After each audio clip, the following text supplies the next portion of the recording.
भाभी जी, टमाटर छोड़ो, आप आलू ले लो।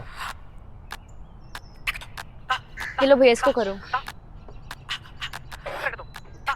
मैं कह रहा हूँ बैगन छोड़ो, आप आलू ले लो। इसको करो आप।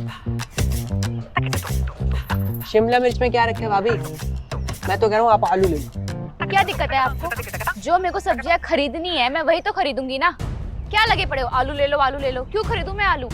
एक बात बताओ आप मुझे, आप बाजार जाते हो, आपको अगर पैंट खरीदनी है तो पैंट खरीदोगे ना, या फिर शर्ट खरीदोगे? आप हद ही हो गई है। वही तो मैं आपको समझाना चाहता हूँ। जैसे जो आपको सब्जी चाहिए आप वही ले रहे हो ना, या मेरे कहने पे आप आलू ले रहे हो? वैसे ही अगर आपको अपनी जिंदगी में किसी से भी शिकायत है, कोई गलत फहमी है, तो आप उसी इंसान से बात करो, ना कि लोगों से उस बात का ढिंडोरा पीटो। क्या मतलब है आपका? अरे दीदी, मैं क्या बताऊँ आपको, मेरी सास को ना मेरा कोई काम पसंद नहीं आता। हर काम में ना नुक्स निकालती है। और मेरे पति है ना, उनकी तो जॉब भी चली गई है। और मुझे तो ये भी बता रही थी कि आजकल बहुत लड़ाई झगड़ा होता है उसके और उसके पति में। साथ में उन दोनों के तलाक की बात और आ गई है।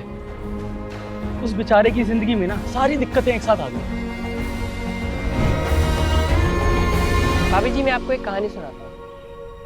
एक बार कृष्ण जी और अर्जुन जी कहीं जा रहे होते, तो उन्हें रास्ते में एक मरा हुआ कुत्ता दिखाई देता है। तो कृष्ण जी अर्जुन जी से पूछते हैं कि तुम्हें इस कुत्ते में क्या दिखाई दे रहा है? तो अर्जुन कहते हैं, मुझे ये कुत्ता मरा हुआ दिखाई दे रहा है, इसमें दुर्गंध आ रही है, इसका शरीर अकड़ गया है। तो इस पे कृष्ण जी उनसे कहते हैं, क्या तुम्हें उसके मोती जैसे चमकते हुए दांत दिखाई दे रहे हैं? तो मैं बस ये समझाना चाहता हूँ कि हर बुरी से बुरी परिस्थिति में भी ना कुछ अच्छाई तो जरूर होगी, पर आप ना उसका उल्टा करते हैं। आपकी निजी जिंदगी में क्या चल रहा है पूरे मोहल्ले को पता होता है। आपको अपने निजी जीवन में जिससे भी शिकायत है, जिससे भी गलत फहमी है ना, आपको उसी से बात करके दूर करनी चाहिए। अगर आपको अपनी सास से कोई शिकायत है तो आपको उनसे बात करनी चाहिए। अगर आपको अपने पति से कोई गलत फहमी है ना, तो आपको उनसे बात करनी चाहिए और वो गलत फहमी दूर करनी चाहिए। और एक बात भाभी जी, जिस तरह हम सब्जियां लेते तो हम क्या करते हैं?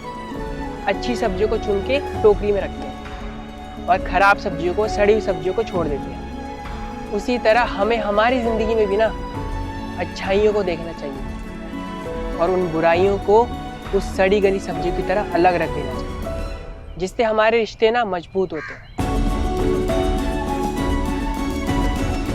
सही कहा भैया आपने। मैं समझ गई कि आप क्या कहना चाहती हैं। वैसे आपने इतनी बड़ी बात को ना बहुत आसान शब्दों में समझा दिया।